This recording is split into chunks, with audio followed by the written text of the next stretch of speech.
Akkan jirtan fayyaa keessanii nagaa qabdanii jiraan galata rabbii hundi keessumaa akkasiin nagaa taataan abdiin qabaa bakkuma jirtanitti nagaa rabbii keessa jiraadha.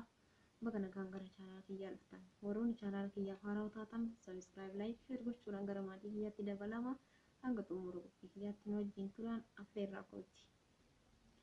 Qabaataan qabeenyi isaa yoomuu hanga hin qabne kan qabaachuu malee waa takka hin dhabne kan yoomuu jiraatu kan jireenya hin dhabne ogeessi harkisaa haqarraa hin dabne ogeessi harkisaa haqarraa hin dabne rabbi qofa beekaan beekumsa gadaana rabbi qofa arjaan arjoomaan olaanaan karaa rabbii irraa sheexaanaan jallannee maaliif walaa ta'ana jecha rabbiin bulaa gaafii hunda jalaa boru najaa baana.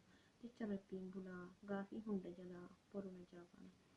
Ilma namaa jennu kennaanii hifata ilmi namaa kennus kennatee fixata kan ofii dhiisee kan namaa fiixata rabbi qofa arjaan kennuudhaan jiraata rabbi qofa arjaan kennuudhaan jiraata.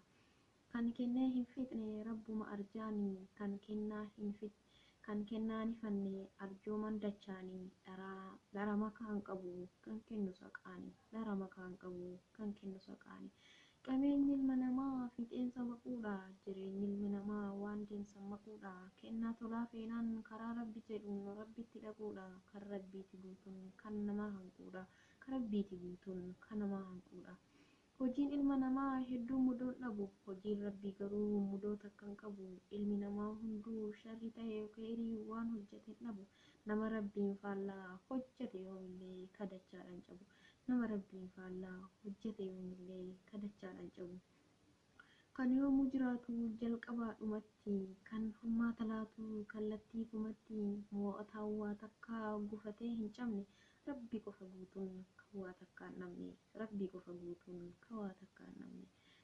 Namni guutuu miti guututti hin beekina nama hir'uu irraa waan guutuun eegina yoo argachuu malee waa takkaan deegina taka bajaa malee rabbi siniin dhaabin bakkitee salphina taka bajaa malee rabbi siniin dhaabin bakkitee salphina. Waan wajjin turtaniif guddaan galatooma hanga viidiyoo biraatii